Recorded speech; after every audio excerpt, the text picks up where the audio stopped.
warahmatullahi wabarakatuh. Yang terhormat Kepala Sekolah SD Gitung Kertas 1, Ibu Sukaisi SPD SD, serta yang saya hormati Bapak dan Ibu Guru SDN Gitung Kertas 1. Puji syukur Alhamdulillah kita panjatkan kehadirat Allah karena pada hari ini kita semua dapat hadir dan berkumpul di ruangan ini dalam rangka diseminasi budaya positif yang akan disampaikan oleh Ibu Yuni Wanita SPD. Salawat dan salam semoga tercurah kepada junjungan kita Nabi Muhammad Sallallahu Alaihi Wasallam yang telah memberi petunjuk jalan kebenaran penuh dengan cahaya Islam. Bapak dan Ibu Guru yang saya hormati, sebelum acara diseminasi ini dimulai, izinkan saya membacakan susunan acara pada hari ini. Adapun susunan acaranya sebagai berikut. Yang pertama pembukaan, yang kedua menyanyikan lagu Indonesia Raya, yang ketiga sambutan kepala sekolah, yang keempat doa, dan yang kelima acara inti yaitu diseminasi budaya positif. Mari kita mulai acara ini dengan membaca basmalah bersama-sama. Bismillahirrahmanirrahim. Semoga acara diseminasi budaya positif hari ini berjalan dengan lancar. Amin amin ya Allah ya Rabbal Alamin.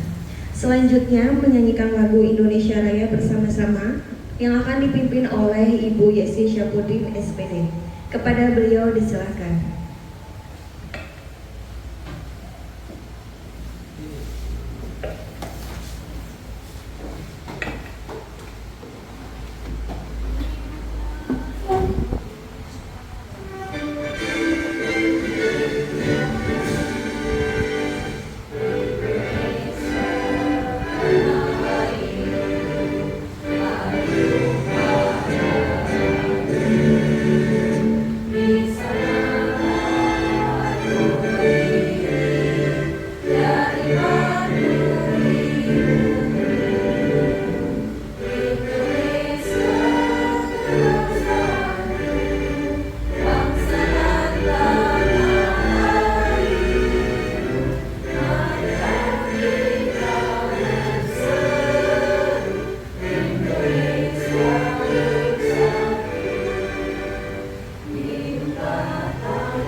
Baik, selanjutnya mari kita sambut Kepala Sekolah SD Gitung Kertas 1 untuk menyampaikan sedikit sambutannya. Kepada beliau disilakan.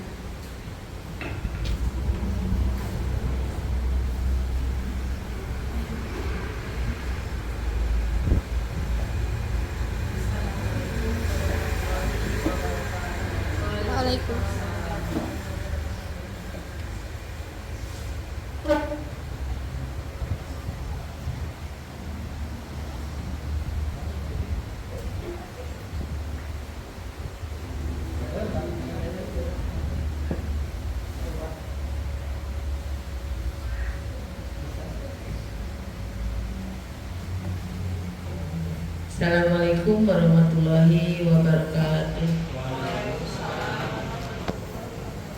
Alhamdulillah kita bisa berkumpul untuk mendukung Bu Yuni sebagai CGP yang ke-10. Kita sebagai rekan-rekan di sekolah Ibu mohon kepada semuanya Bapak Ibu guru untuk mendukungnya dan mensukseskannya dengan cara mengikuti dia mengadakan kegiatan ini, sehingga nanti sekolah kita menjadi sekolah yang lebih baik, terutama di bidang belajar mengajar atau pembelajaran. Akhirnya tercapailah cita-cita kita SDN Gintung Kertas 1, yang mana kita telah mempunyai program yang telah diuraikan, sehingga sekarang menyambung dari program sekolah yang Ibu rencanakan kemarin, telah diobservasi juga dengan guru-guru yang Ibu saya hormati. Mohon maaf dengan banyaknya kegiatan sehingga melibatkan acara ini ke semuanya. Dengan demikian mohon ikhlas, karena bukan hanya CGP aja, sehingga kita juga dengan adanya CGP yang kedua atau yang ke-10, nah ini kita sudah dua orang, mangga yang lainnya menyusul ya, yang belum, sehingga kita menjadi sekolah yang terbaik insya Allah, yang itu yang Ibu harapkan dan kita semua harapkan. Jadi sekali lagi mohon dukungannya dari Bapak Ibu untuk kegiatan ini, karena mendukung sekolah juga. Amin ya robbal alamin.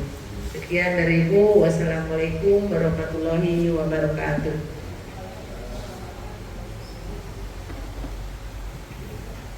Baik, terima kasih atas sambutan yang diberikan oleh Ibu Pasca. Selanjutnya, agar kita semua diberikan kemudahan dalam mengikuti acara ini, mari kita bersama-sama berdoa yang akan dipimpin oleh Bapak Suta Sukmana SPDI. Kepada Bapak Suta Sukmana, diserahkan.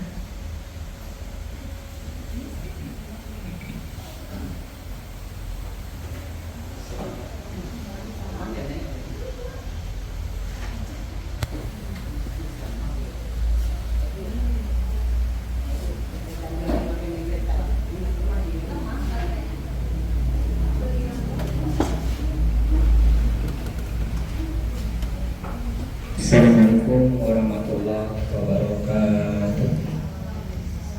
Baiklah Ibu dan Bapak sekalian, agar kegiatan ini ada keberkahan, kemudahan dan kelancaran, mari kita barengi dengan doa.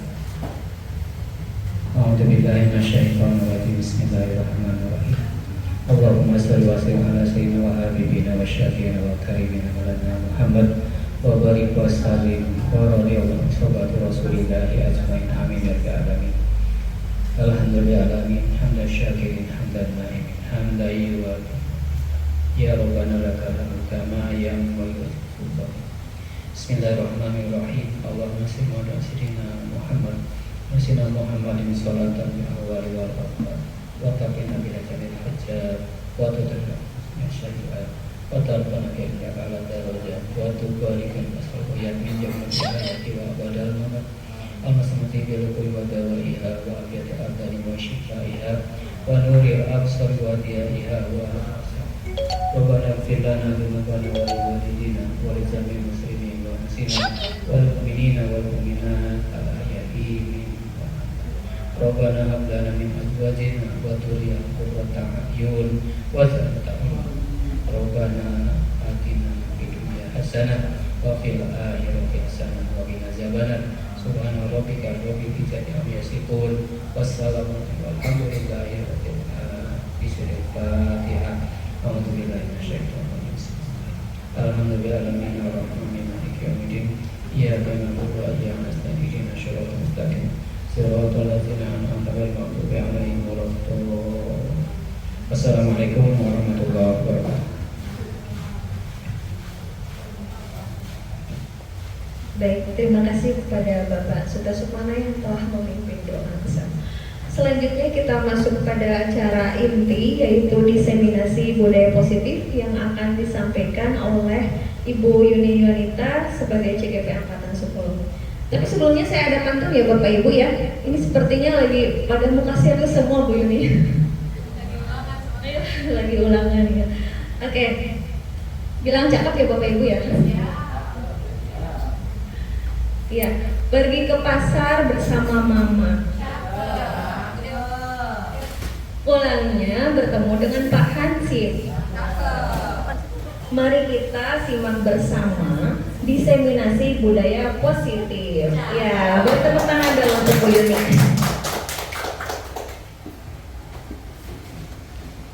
Masya Allah Bu Windy, pintar berpantun ternyata ya. Saya juga gak mau kalah Bapak Ibu, mau ada pantun sedikit ya. Walaupun nyontek pantunnya. Duduk santai di tengah taman, seekor kucing memakan ikan. Selamat pagi wahai teman, semoga harimu menyenangkan. Saya ucapkan terima kasih banyak kepada teman-teman, rekan guru serta ibu kepala sekolah yang sudah meluangkan waktunya serta memberikan waktu bagi saya untuk melakukan diseminasi aksi nyata mengenai budaya positif modul 1.4. Assalamualaikum warahmatullahi wabarakatuh. Seperti yang tadi sudah saya sampaikan, puji syukur marilah kita panjatkan kehadiran Allah Subhanahu wa Ta'ala, karena pada pagi hari menjelang siang ini kita bisa belajar bersama, berbagi pengalaman bersama mengenai pembahasan baru yaitu tentang budaya positif. Mungkin beberapa bulan ke belakang kita sudah pernah membahas ini dengan Ibu Windy ya, sebagai CGP Angkatan 9. Nah, mudah-mudahan juga masih terbersit, teringat pembahasan yang beberapa bulan ke belakang dalam benak kita. Mungkin saya di sini sedikit bukan menambahkan ya, memberikan penguatan gitu, biar kita lebih paham tentang apa itu budaya positif. Budaya positif ini merupakan salah satu materi ajar pada pendidikan guru penggerak di modul 1.4. Budaya positif mungkin kalau di kurikulum Merdeka itu secara umum guru-guru belum ada pembahasan ya. Yang saya tahu dari para PP dan sebagainya itu budaya positif memang menjadi pembahasan untuk pendidikan guru penggerak itu sendiri. Kenapa budaya positif ini diterapkan? Nah, ini karena banyak sekali manfaatnya bagi kita sebagai dewan guru agar bisa mendidik putra-putri kita, mahasiswa kita dalam membangun kedisiplinan. Jadi disiplin yang seperti apa sih yang bisa kita terapkan kepada anak didik kita supaya muncul menjadi sebuah kebudayaan dalam diri mereka sendiri. Minta tolong ke Bapak Ibu sebelum kita ke materi, karena ini sudah jam-jam rawan sepertinya sudah, apalagi ada yang harus mengoreksi soal ulangan, ada yang harus input data. Kita senyum dulu yuk sama-sama biar tidak terlalu tegang gitu mukanya Pak Tata ya. Silahkan tersenyum selama 30 detik, kelamaan gak nih 30 detik? Ya, senyum. Pak Tata masih terpaksa senyumnya. Nah, awalnya mungkin karena ini perintah biasanya jadi kaku ya senyumnya, tapi dengan kekakuan itu jadi muncul sebuah kelucuan. Kalau sudah lucu biasanya kita jadi tertawa dengan lebih ringan sehingga hati kita menjadi lebih senang. Diharapkan dengan kalau hati kita senang, kita bisa mengikuti materi dengan lebih baik lagi. Oke, slide selanjutnya. Nah, kita bikin kesepakatan dulu ya Bapak Ibu. Selama kegiatan ini Bu Peri bisa minta tolong, harus keluar dulu mungkin ditambahkan. Keluar dari tampilan. ESC. Ya, ada yang mau menambahkan tidak? Di sini saya baru menuliskan 2 kesepakatan kegiatan, menghargai siapapun. Nantinya kalau ada yang mau izin mungkin, ada mau mengemukakan pendapat, kita tidak boleh dongkol, harus saling menghargai. Mari menjadi pendengar yang baik, artinya menghormati yang sedang berbicara, tidak ada obrolan di dalam obrolan gitu. Mungkin ada yang mau menambahkan kesepakatan supaya kegiatannya lebih berjalan dengan kondusif. Pak Tata mungkin? Bisa bertanya kalau tidak paham.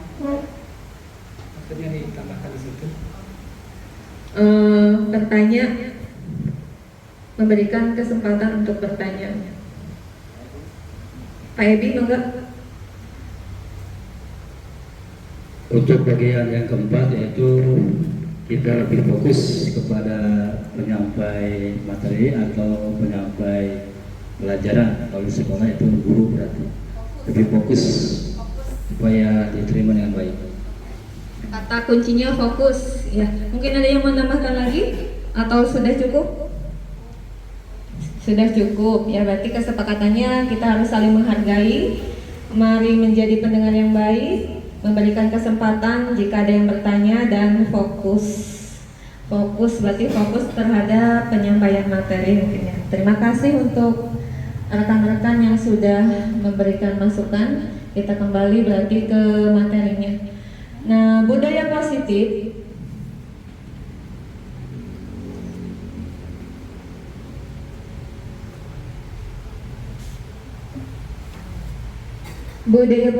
materi budaya positif pada modul 1.4 ini apa sih maknanya dulu ya. Makna budaya positif, kita tentu tahu arti budaya. Ada yang masih ingat Bapak Ibu arti budaya itu apa? Budi dan daya ya. Kalau saya telaah di kamus KBBI, arti budaya itu adalah hasil pikiran, akal, budi, sesuatu yang sudah menjadi kebiasaan yang sudah sukar untuk diubah. Sedangkan positif itu sendiri bersifat nyata dan membangun. Positifnya bukan arti positif untuk ibu-ibu mungkin ya, tapi positif di sini artinya bersifat nyata dan membangun. Nah, kalau kita tarik benang merahnya, budaya positif berarti adalah sebuah hasil akal budi serta pikiran yang sudah menerap atau sudah mendarah daging pada diri seseorang. Budaya positif merupakan perwujudan dari nilai-nilai atau keyakinan universal yang diterapkan. Kalau kita di sekolah berarti ya diterapkan di sekolah. Kalau misalkan Bapak Ibu di kelasnya berarti diterapkan di kelasnya. Selanjutnya,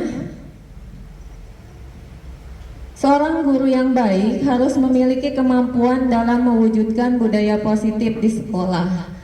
Budaya positif tersebut dapat dijalankan dengan menerapkan konsep-konsep inti dari budaya positif. Ada 6 konsep inti yang kami pelajari pada budaya positif. Yang pertama mengenai disiplin positif, lalu mengenai motivasi perilaku manusia. Nah, motivasi perilaku manusia ini akan mempelajari tentang hukuman, terus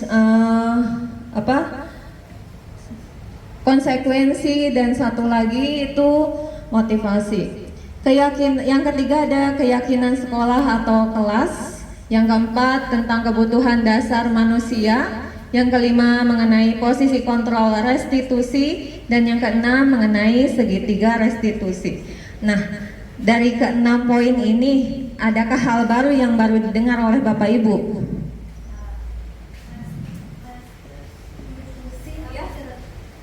Posisi kontrol apa Bu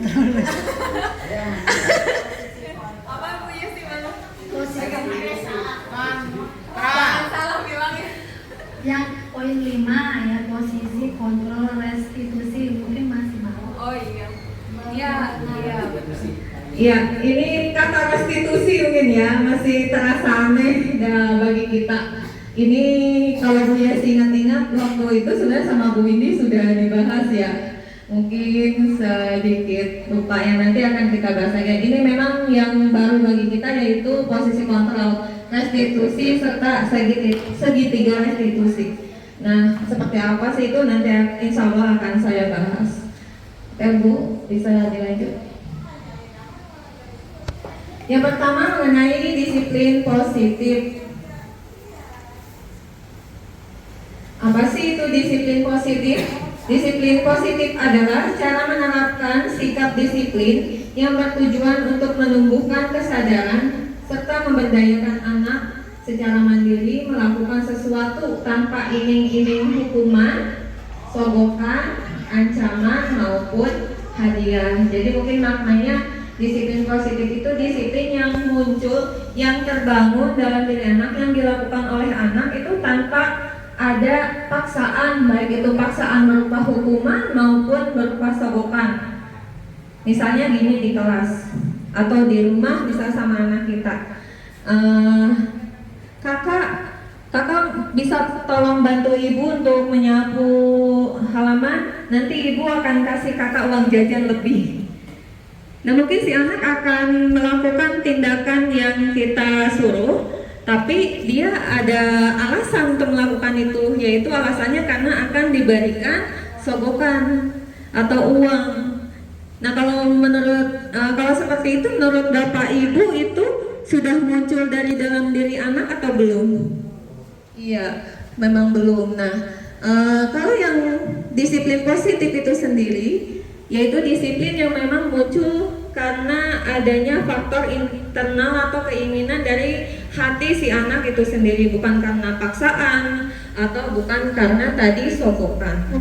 Kalau karena paksaan, misalnya kan kita di kelas ada anak yang selalu ribut, kamu ribut terus nanti nilainya sama ibu akan dikurangi, atau misalkan kamu sedang ulangan ribut nanti kertasnya ibu robek.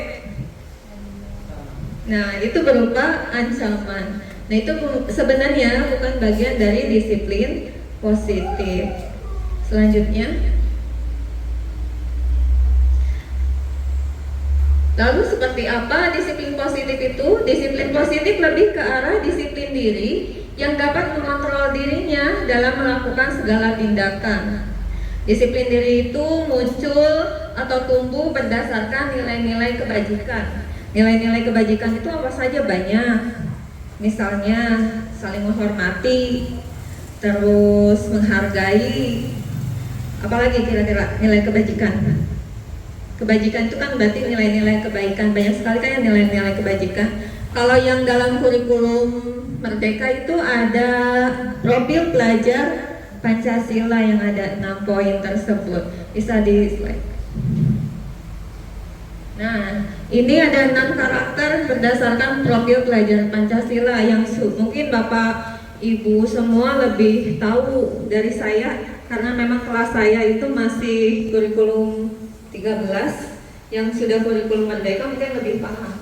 Apa saja sih? Yang pertama, beriman, bertakwa kepada Tuhan Yang Maha Esa dan berakhlak mulia. Nilai kebajikan pada yang beriman dan bertakwa kepada Tuhan Yang Maha Esa dan berakhlak mulia itu ada apa saja kira-kira nilai kebajikannya? Toleransi, saling menghargai, saling menghormati, terus apa lagi? Berbeda, gotong royong, beda lagi. Yang berkaitan dengan ketakwaan, Pak, sebagai guru PAI. Oh. Ya, toleransi antar umat beragama, bisa sikap toleransi, menyayangi, menghargai, terus ada apa? Jujur, iya betul sekali, jujur. Terus berkebinekaan global,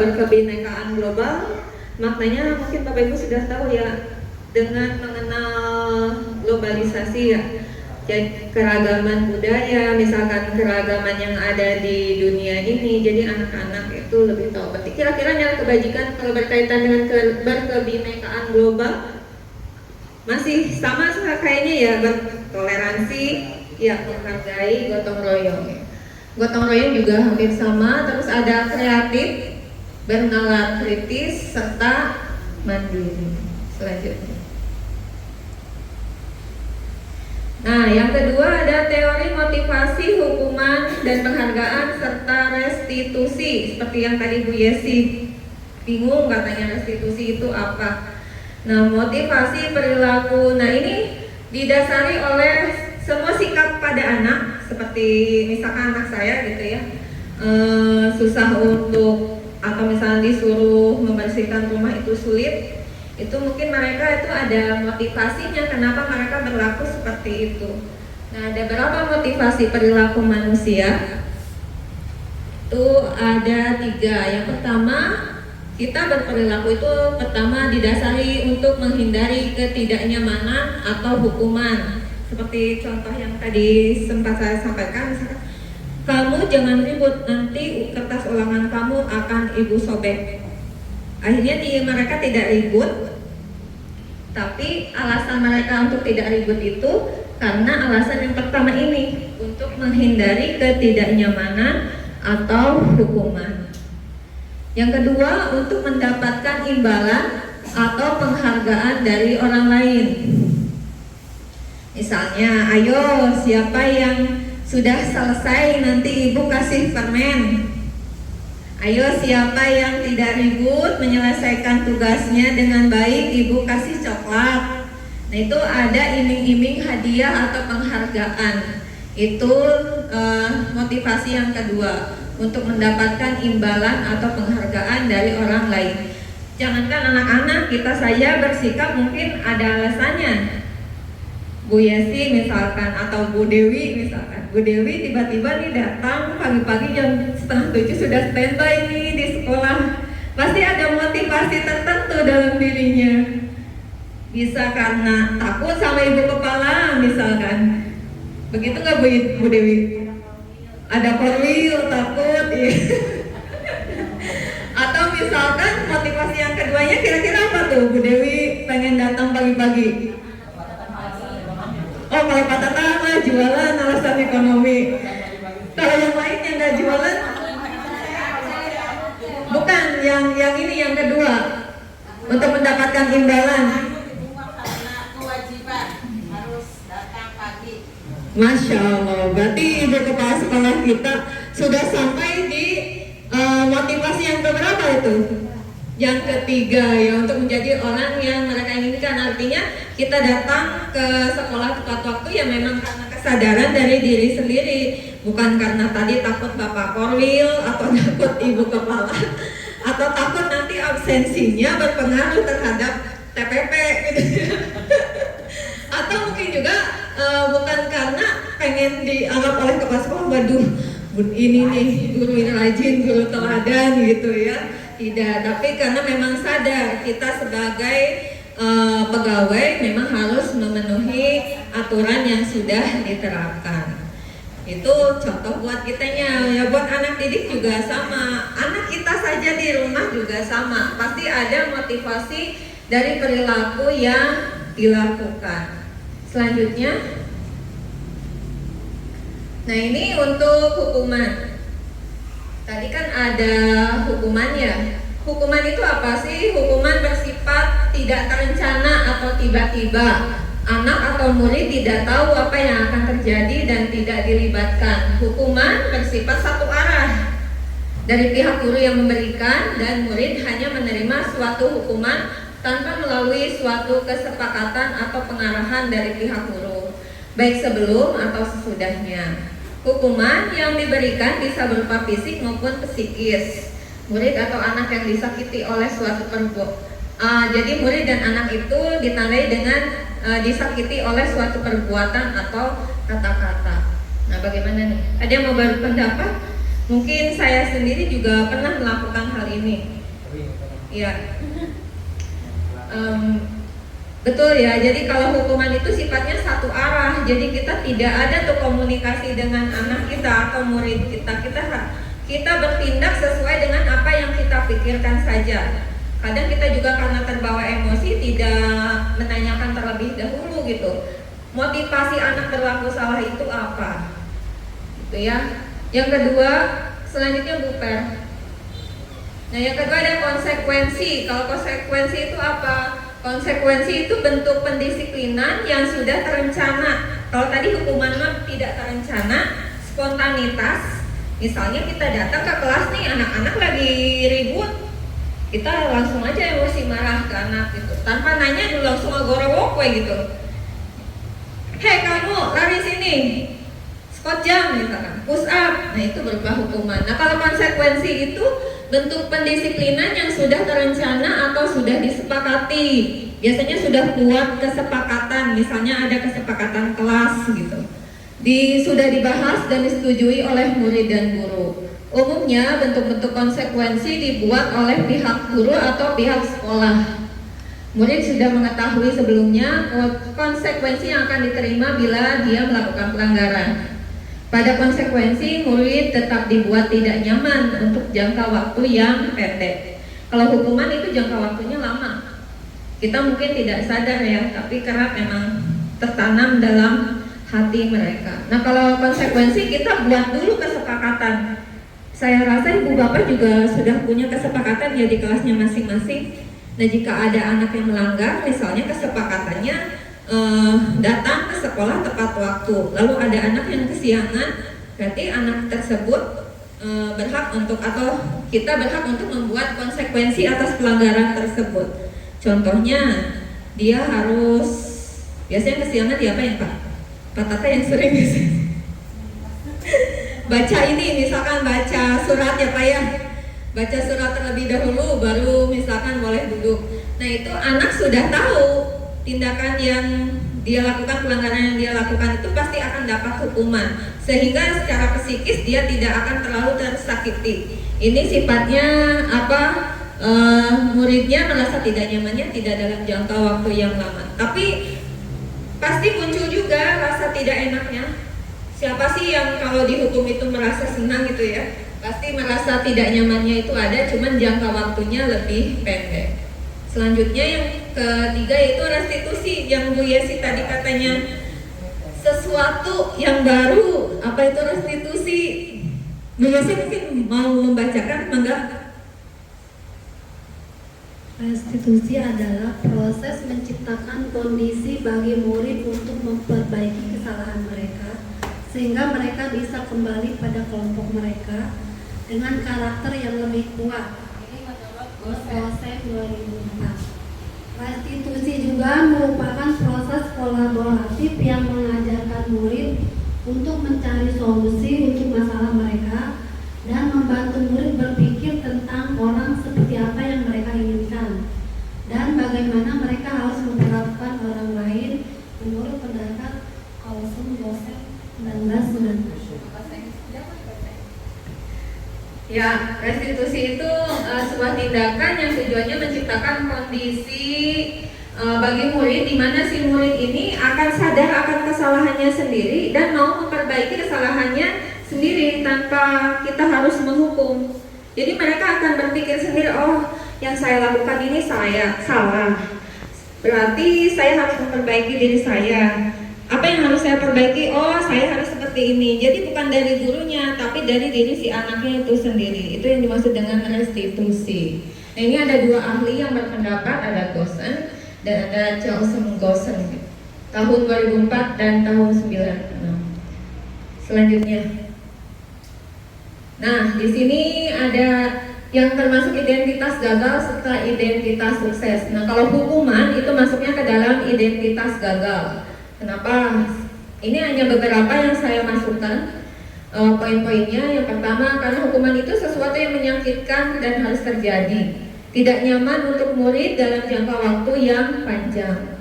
Korban dalam hal ini murid akan korban, misalkan si anak melakukan kesalahan kepada orang lain yang menjadi korban. Nah, korban tersebut harus mendapatkan keadilan. Murid atau anak akan tersakiti, perilakunya pasif agresif meningkat, sistem tidak akan berjalan bila murid tidak takut.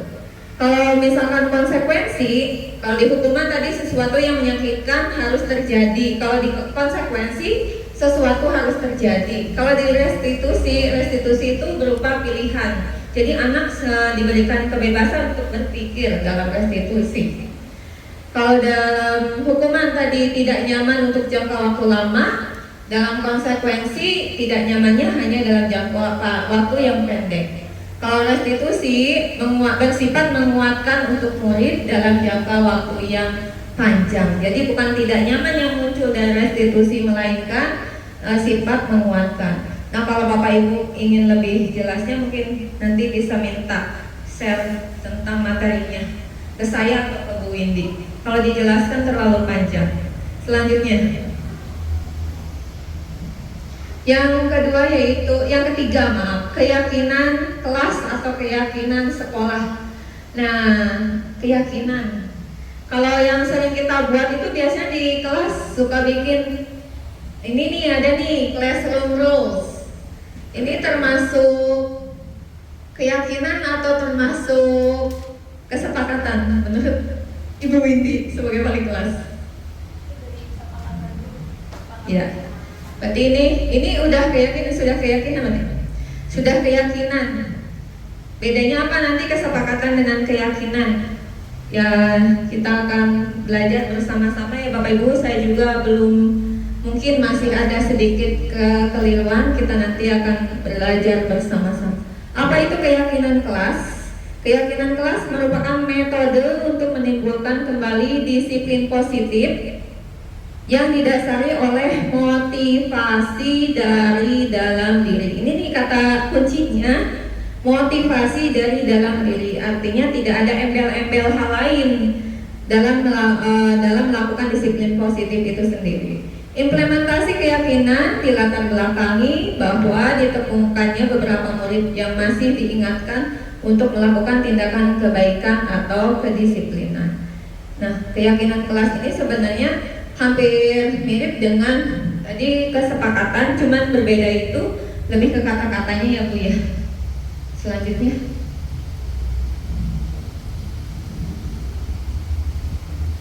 ini ciri-ciri dari keyakinan. Yang pertama, keyakinan bersifat abstrak daripada peraturan, yang lebih rinci dan konkret kalau peraturan.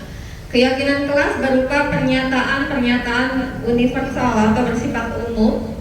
Pernyataan keyakinan kelas senantiasa dibuat dalam bentuk positif, jadi tidak ada kata-kata dilarang, tidak boleh. Itu tidak boleh ada dalam keyakinan.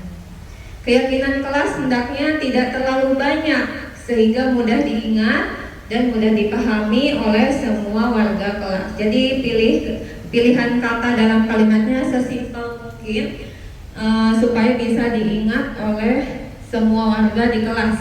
Warga kelas di sini bukan hanya anak didik saja, tapi gurunya juga harus berpegang pada keyakinan tersebut.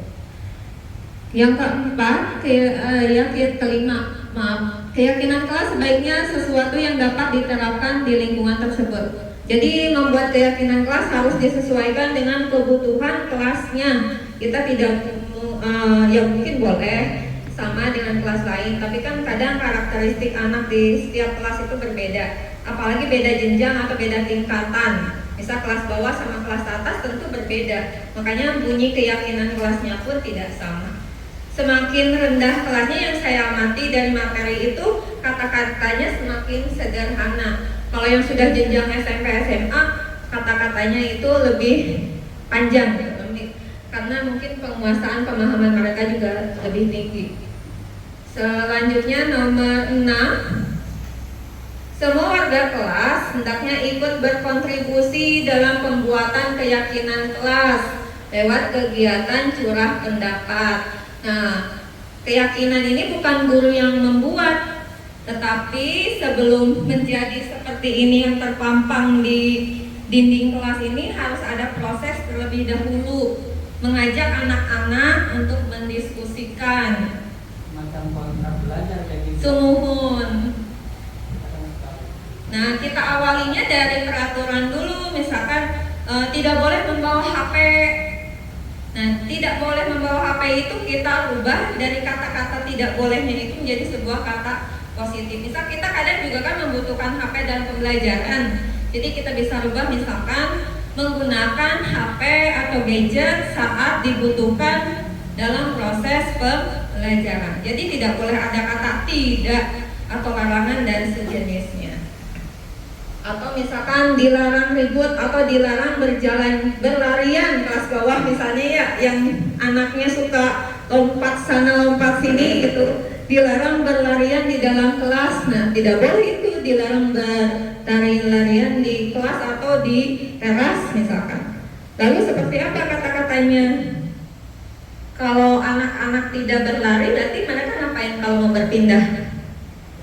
Ya, berjalan saat berada di dalam kelas atau di koridor sekolah gitu. Jadi tidak boleh ada kata tidaknya. Selanjutnya terakhir ya, bersedia meninjau kembali keyakinan kelas dari waktu ke waktu.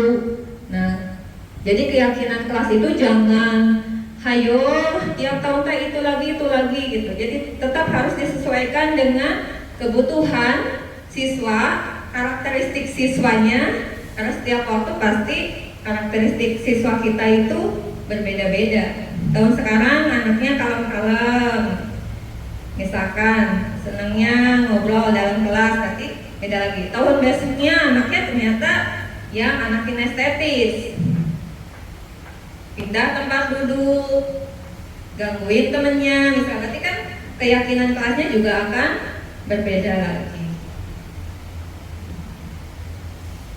Nah, ini aksi nyata yang pernah saya lakukan di kelas saya mengenai penyusunan keyakinan kelas. Yang saya lakukan pertama itu kembali menganalisa peraturan kelas saya dan anak murid saya, mengingatkan kembali murid-murid saya tentang peraturan yang harus mereka taati di kelas. Nah, dari peraturan tersebut baru saya kembangkan supaya anak-anak berpikir merubah kata-kata negatif dalam peraturan menjadi sebuah kalimat positif atau pernyataan positif. Nah, dari pernyataan positif ini melakukan penelaahan sesuai dengan nilai-nilai kebajikannya. Dari nilai misalkan kalau misal tidak boleh membuang sampah di kelas atau kaitannya dengan tingkat kelas. Nah, itu bisa disamakan nanti bentuk keyakinannya. Senantiasa menjaga kebersihan kelas. Itu maknanya kan luas. Senantiasa menjaga kebersihan kelas, artinya si anak itu selain piket, dia juga harus sadar dalam hal membuang sampah gitu, dan lain sebagainya. Selanjutnya Bu, ini ada sedikit refleksi dari murid saya, mau didengarkan?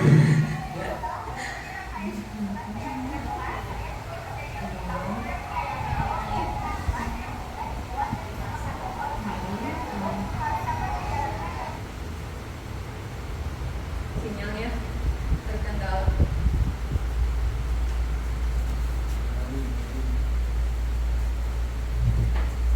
Loading Bu.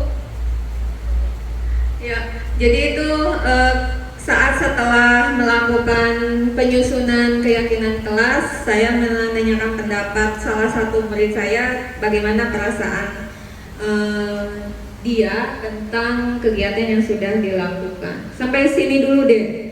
Ada yang mau bertanya silakan, atau berbagi pengalaman mungkin di kelasnya.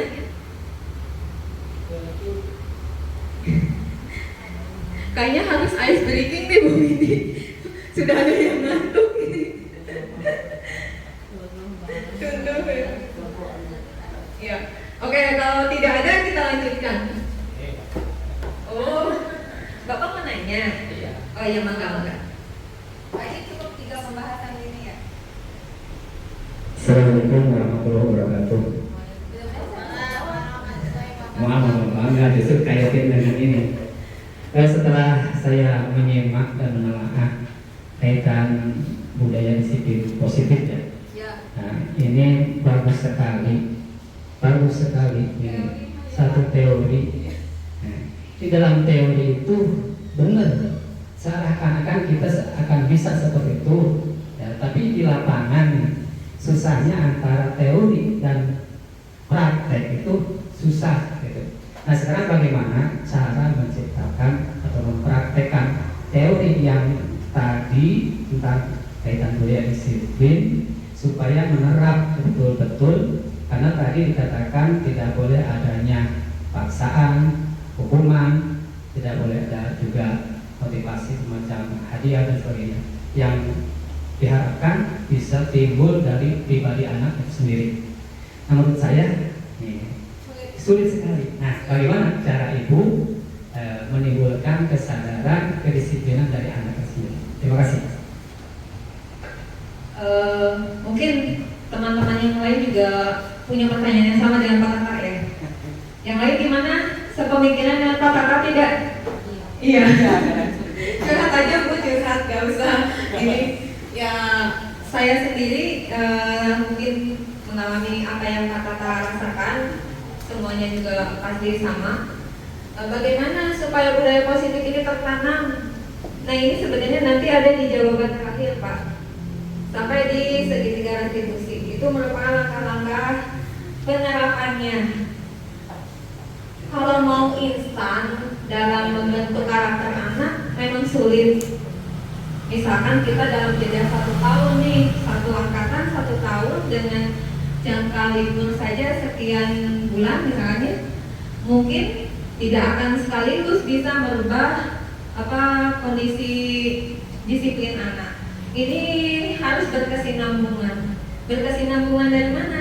Ya mulai dari bawahnya, di lingkungan sekolahnya, juga di lingkungan tempat tinggal siswa itu sendiri. Jadi butuh kesabaran ekstra, dan ini butuh proses, bukan hanya buat anak ya, buat gurunya juga sama. Kita memang dituntut sempurna Pak, oleh secara teori itu memang Masya Allah bagus sekali ya. Nah kita juga tapi nggak boleh langsung menyerah, harus ada usaha terlebih dahulu. Insya Allah usaha tidak akan mengkhianati, hasil tidak akan mengkhianati usaha yang kita lakukan. Kuncinya ya sabar, terus ikhtiar dan berkontribusi atau berkolaborasi antar dengan rekan sejawat, dengan antar jenjang kelas, juga dengan orang tua di rumah tentunya. Insya Allah kalau misalkan dari rumahnya, apalagi dari usia anak balita, sudah ditanamkan nih budaya positif ini bukan hanya di sekolah sebenarnya. Kita juga bisa menerapkannya pada anak-anak kita di rumah, atau saudara kita mungkin yang belum punya, yang masih single, yang belum punya anak, ya kita bisa terapkan di keluarga kita saja dulu. Dalam jangka waktu setahun 2 tahun pasti ada sedikit perubahannya, apalagi kalau anak usia balita, mereka tahap awal belum terkontaminasi. Nah kalau misalkan usia anaknya sudah kelas atas, memang butuh tuh kesabaran tingkat tinggi, dan menurut saya pribadi memang butuh sekali sekolah itu mengadakan program untuk kolaborasi dengan orang tua di rumah, karena memang jam anak itu sebenarnya lebih banyaknya di rumah. Jadi harus ada peranan dari orang tua, bukan hanya kita saja guru di sekolah. Harus ada kerjasama antara pihak sekolah dengan pihak guru. Mungkin kalau di sekolah-sekolah yang swasta ada parenting ya tuh ya, yang kita mah mungkin sederhananya ya curhatnya gitu, orang tua dan guru gitu, untuk menyamakan persepsi. Ya mungkin ini PR juga bukan buat saya dan buat sekolah mungkin ke depannya. Kalau menurut saya kalau belum apa-apa kita sudah pikirannya negatif, wah susah, gak bisa diterapkan, itu akan otomatis terbangun dalam diri kita hese, mungkin mau bisa gitu.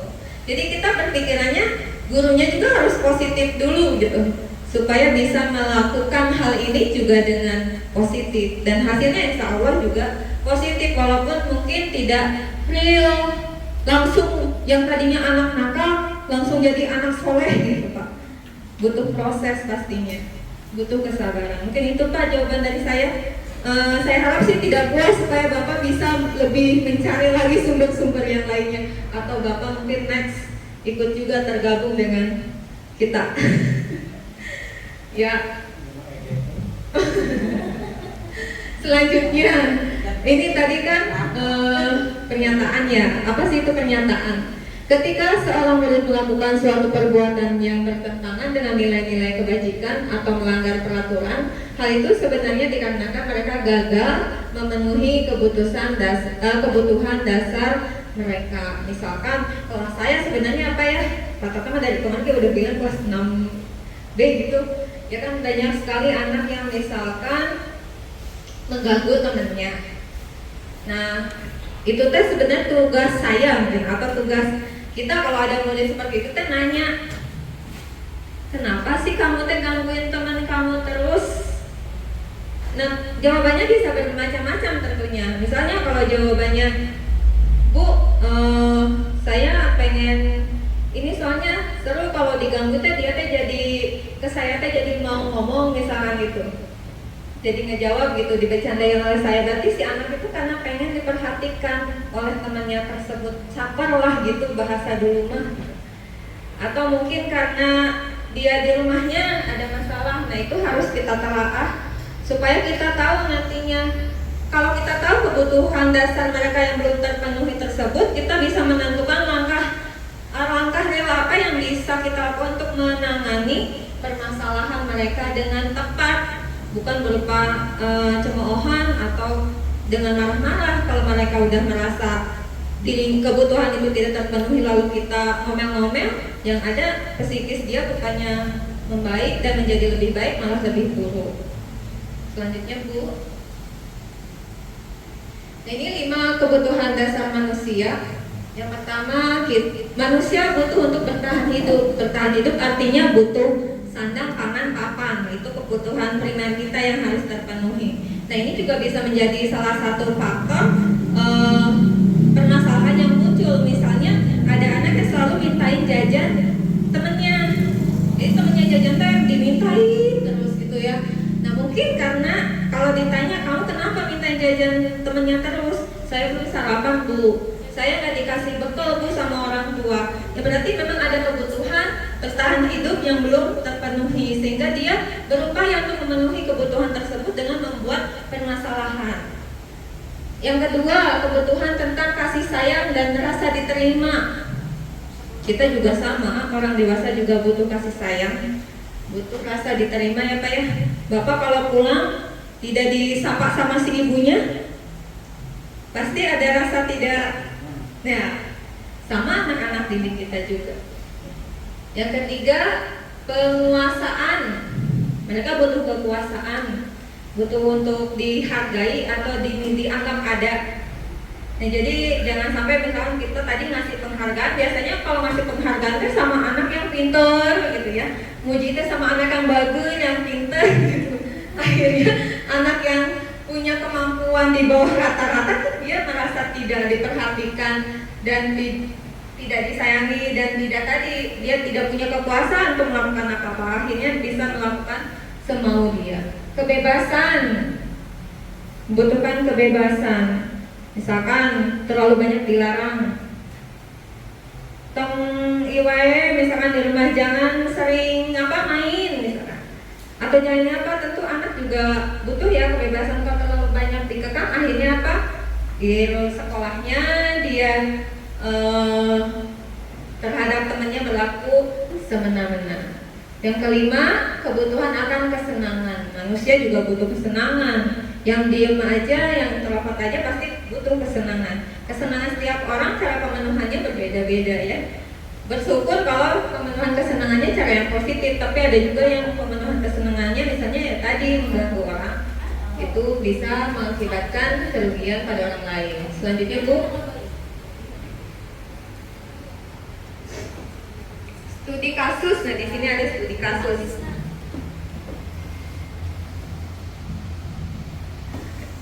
Di sini ada studi kasus. Supaya suara yang lain terdengar, gantian deh. Siapa sekarang ibu-ibu deh? Bu Dewi, Bu Puji ya, Bu Puji biar gak ngantuk betul. Ayo.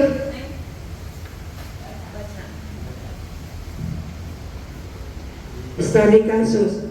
Dinda, seorang anak kelas 3 SD, begitu tiba di rumah sepulang dari sekolah, menangis dan mengadu pada ibunya bahwa dia benci pada ibunya Ibu Rani gurunya. Menurut Anda, kebutuhan apa yang berusaha dipenuhi oleh Dinda? Jika jawabannya seperti ini. 1. Ibu guru bilang, aku tidak boleh bersenandung sewaktu mengerjakan tugas. Katanya kelas harus tenang, tidak ada suara, kan enak seru jadinya. Hah? Kan gak seru jadinya. Menurut Bu Puji, kebutuhan dasar apa? Kalau jawabannya seperti itu, si ibu gurunya bilang, aku nggak boleh bersenandung waktu mengerjakan tugas karena kelas harus tenang, tidak boleh ada suara. Menurut Dinda itu nggak seru katanya. Berarti dia butuh apa sih Bu? Kebebasan. Ada yang lain? Tadi ada berapa 5 kebutuhan dasar selain kebebasan mungkin? Hah? Tadi ada Pak Ebi, mangga Pak Ebi. Kemungkinan Dina itu hobi nyanyi ya, jadi hobinya itu dikembangkan melalui ya kesenangan hobi nyanyi. Balik lagi ya, selain Oke. sebelumnya. Jawabannya hobi nyanyi. Biar Pak ini nggak pusing. Nah, dari 5 ini yang mana? Jadi senang menyanyi kesenangan. Ya. Bulia. Boleh yang mana? Kebebasan. Kebebasan. Wah, 2 lawan 1, ibu kepala. Kami kebebasan. 3 lawan 1, Bu Peri. Kebebasan. Bebas bernyanyi. Ibu guru bilang aku tidak boleh bersenandung sewaktu mengerjakan tugas. Katanya kelas harus tenang, gak boleh ada suara. Kan nggak seru jadinya. Nggak seru kata dia. Berarti yang belum terpenuhi apa? Kalau menurut dia tidak seru. Kesenangan. Bisa. Kesenangan ya. Kalau kebebasan itu kayak kalau anak terkekang. Lebih ini sih ya, mirip ya kayak. Tapi di sini kata nggak serunya itu Pak. Yang kedua, ibu guru tidak menyapaku hari ini, padahal aku pakai jepit rambut baru. Ya, perhatian. Jadi dia tuh sebenarnya pengen diperhatikan. Yang ketiga, aku sebel karena aku tidak rapi. Malah ibu guru nunjukin ke teman-temanku di depan kelas. Balik lagi Bu, sana. Hah?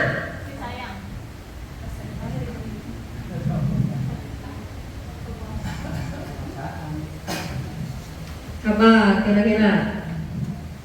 Dia tuh gambarnya jelek, tapi sama bu guru malah diperlihatkan, jadi dia kesel.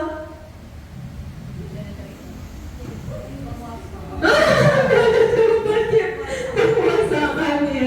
Jadi dia tuh pengen pengen dihargai gitu sebenarnya. Dia tuh sebenarnya punya kemampuan gitu. Jadi nggak mau kelemahannya tuh diketahui orang lain gitu. Apalagi kelas bawah biasanya seperti itu ya. Suka kesel gitu. Gambarnya jelek, si ibu mah malah ditinggalin gitu. Yang keempat, aku bosan masa belajarnya cuma gitu-gitu aja, dengerin ibu guru aja.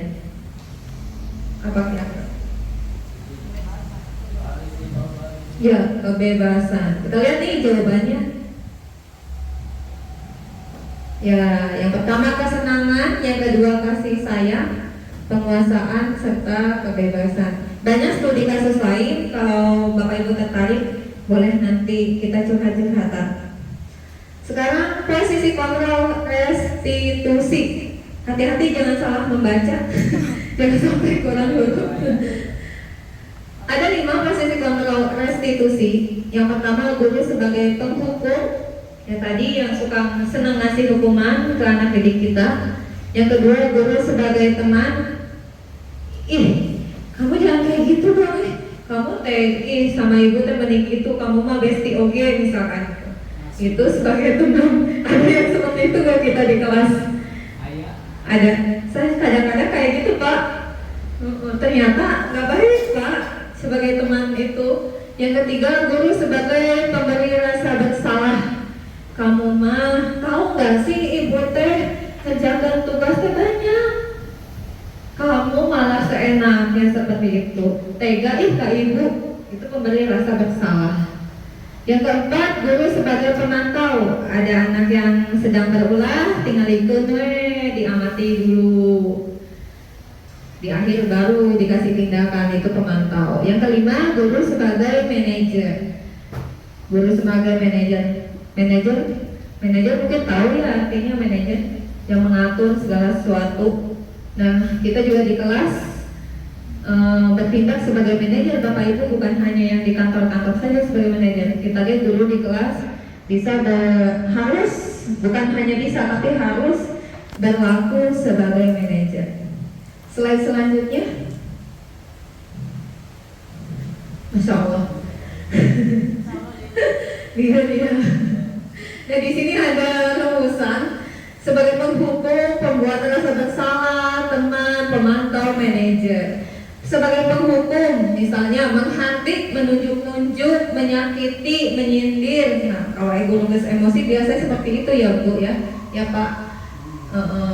Betul sekali. Ya, kalau sebagai pembuat rasa bersalah, biasanya dia lebih banyak ceramah. Kayak tadi saya contohkan, berceramah mengatakan seharusnya kamu tuh tidak boleh mengganggu teman. Ibu kan sudah mengajarkan kamu mengganggu teman itu tidak baik dan bla bla bla bla. Atau ibu merasa kecewa kalau kamu masih mencontek, padahal ibu sudah memberikan kelonggaran kamu untuk belajar. Nah, ini dua posisi kontrol ini termasuk identitas gagal karena memberikan dampak yang buruk bagi siswa.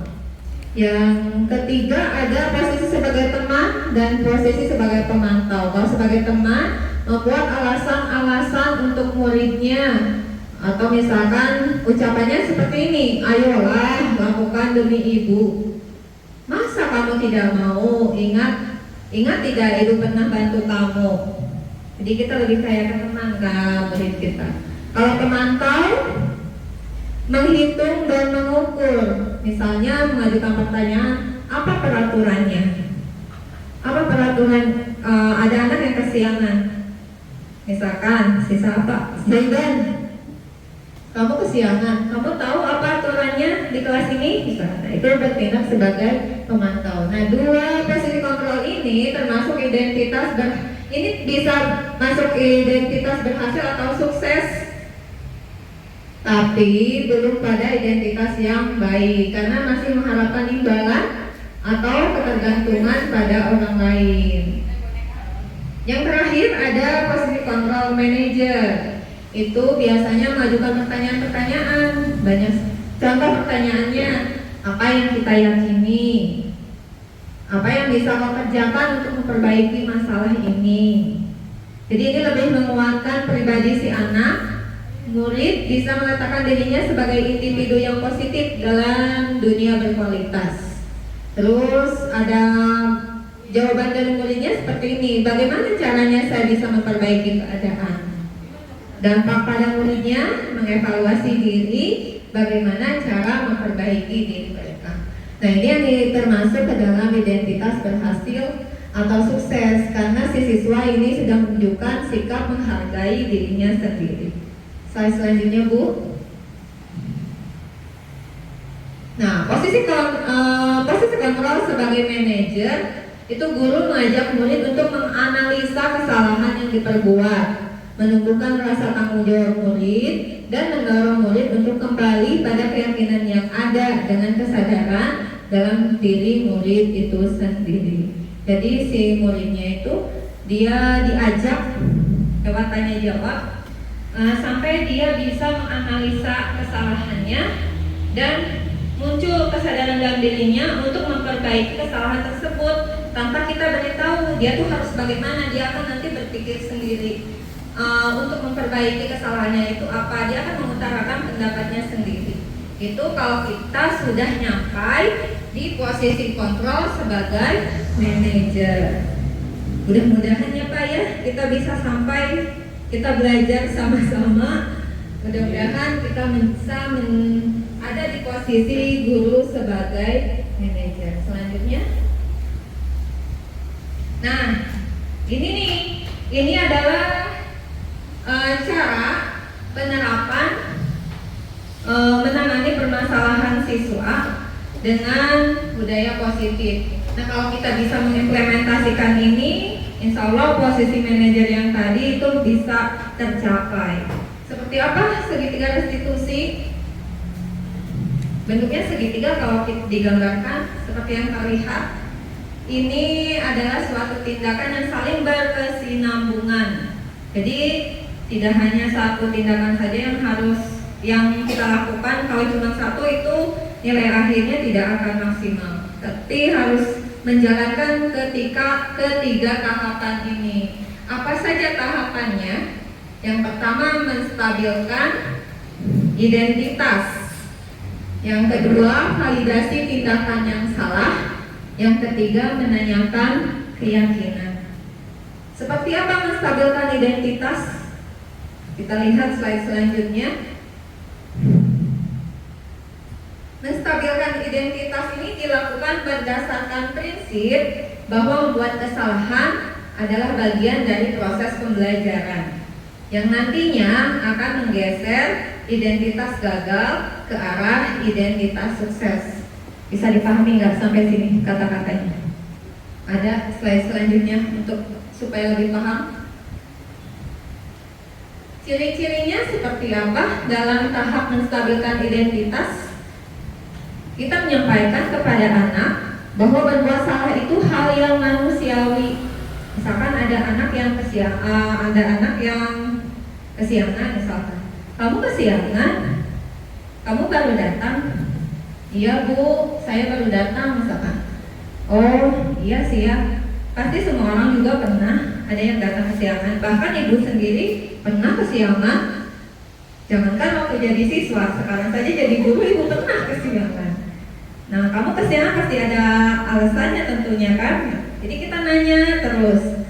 Nah, yang keduanya kita sampaikan juga bahwa tidak ada manusia yang sempurna. Jadi tanamkan itu ke dalam diri anak, ke diri kita juga tentunya. Kita pasti menanamkan juga anggapan bahwa kita bisa menyelesaikan permasalahan tersebut. Kemudian yang keempatnya, Bapak Ibu tidak tertarik untuk mencari tahu siapa yang benar, siapa yang salah. Ini tanda titiknya sama. Kemudian Bapak Ibu lebih tertarik untuk menyelesaikan masalah. Kalimat selanjutnya, kalau kamu menyalahkan dirimu sendiri secara terus-menerus, apakah kamu bersikap baik pada dirimu sendiri? Jadi dalam menstabilkan identitas ini kita munculkan dalam diri anak tuh bahwa tindakan yang mereka lakukan itu hal yang wajar, hal yang manusiawi. Dengan menumbuhkan hal tersebut, jadi si anak tidak merasa terhakimi bahwa oh, Bu Guru saja menganggap bahwa tindakan saya ini tuh bukan sebuah masalah yang besar. Dengan berpikir seperti itu, kita saja yang suka bikin masalah pasti kalau ada orang oh nggak apa-apa kok, cuman seperti itu mah, suka seperti itu kan. Kita juga kalau orang yang biasa tidak melakukan kesalahan, biasanya sekali yang melakukan kesalahan kecil itu akan jadi beban berat. Nah, dengan menstabilkan identitas, dia akan menurunkan rasa stresnya. Dengan ada ucapan dukungan dari orang, oh nggak apa-apa seperti itu mah manusiawi, itu masih bisa diperbaiki. Kita nggak nyari siapa yang salah, siapa yang benar, tapi kita nyari proses perbaikannya. Nah, dengan menstabilkan identitas ini diharapkan muncul tuh nilai positif dalam diri anak didik kita atau dalam diri kita sendiri yang seandainya kita melakukan sebuah kesalahan. Selanjutnya Ibu, yang kedua, validasi tindakan yang salah.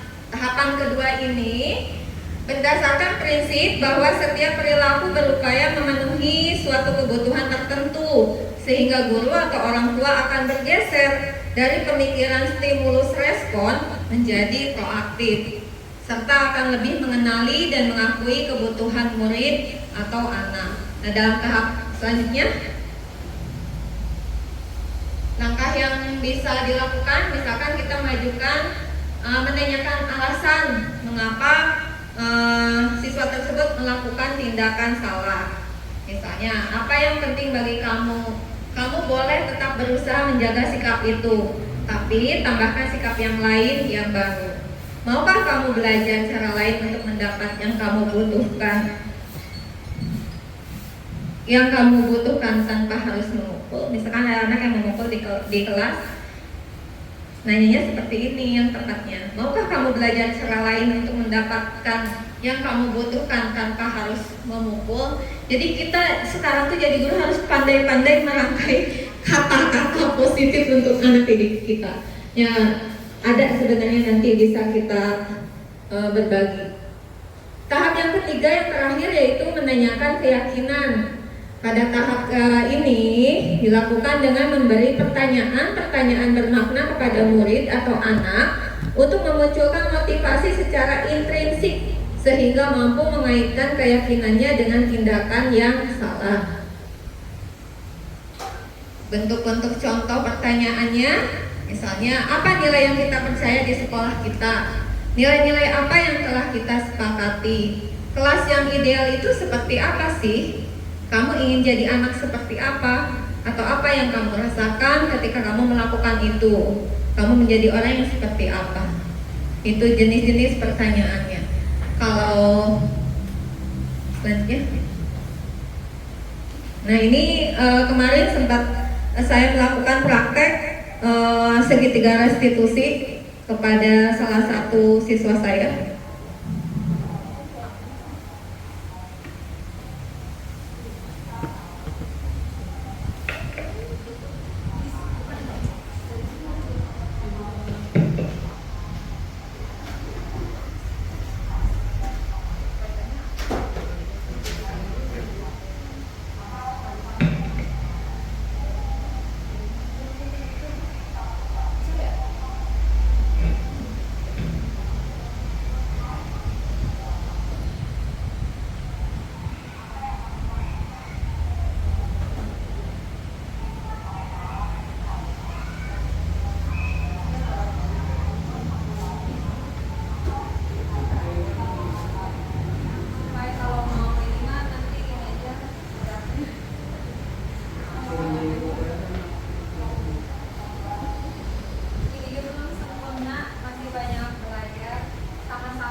Bapak Ibu, volumenya kurang susah untuk dibesarkan.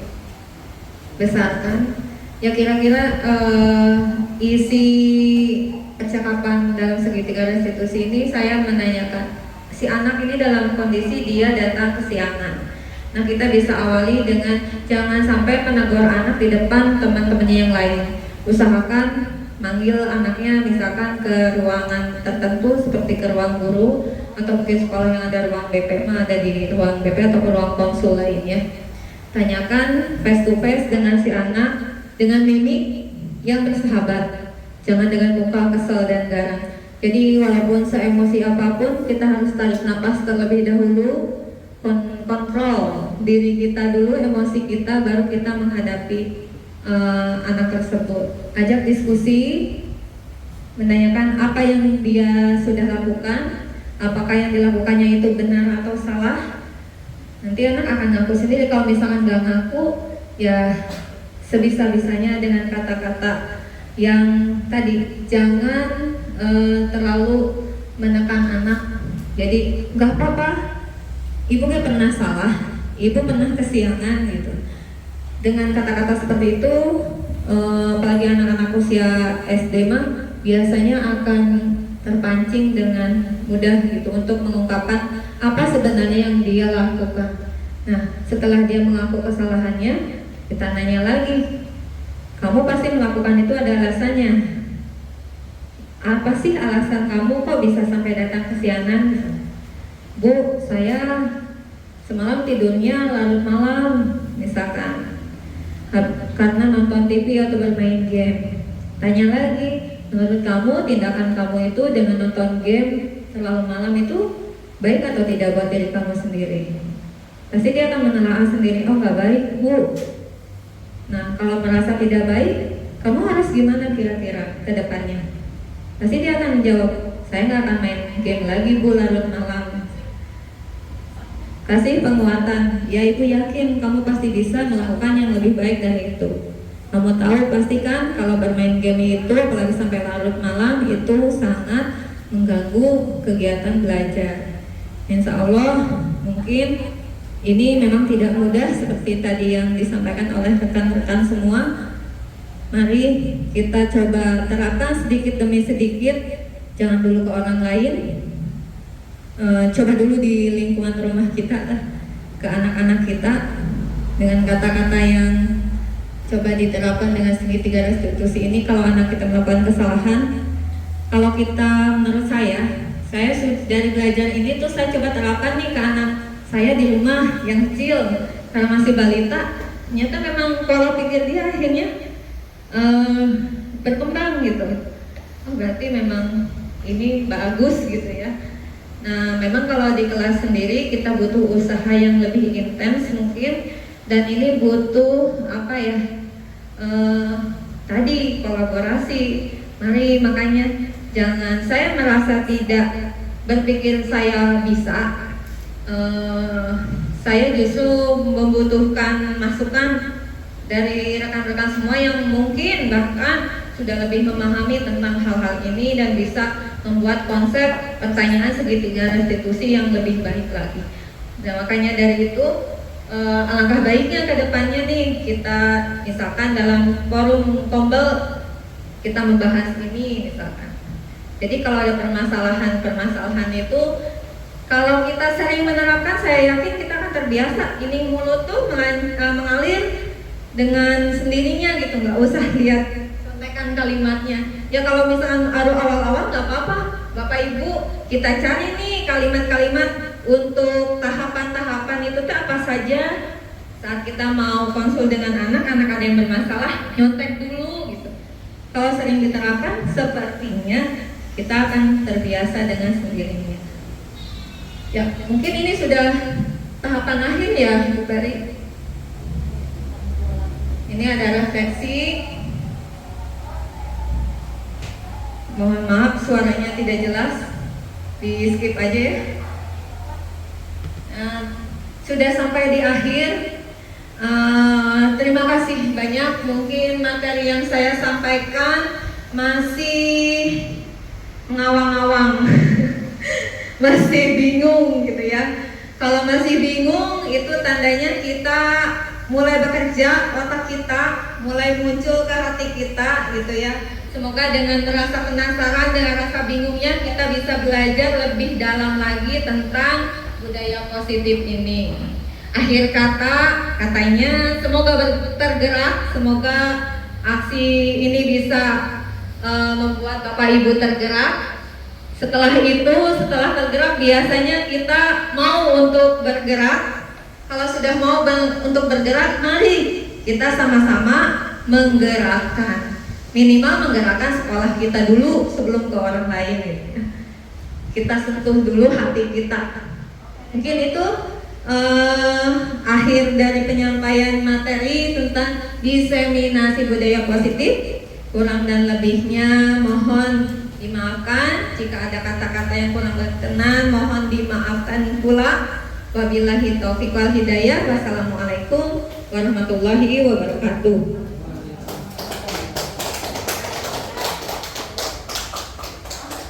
Dan sepertinya durasi juga sudah lebih ya Bu Yuni ya. Baik, untuk itu saya tutup saja, tapi tutupnya pakai pantun lagi boleh ya? Meniru pantunan. Iya. Ke warung beli daun salam. Pulangnya kaki terjatuh. Saya tutup diseminasi ini dengan salam. Wassalamualaikum warahmatullahi wabarakatuh.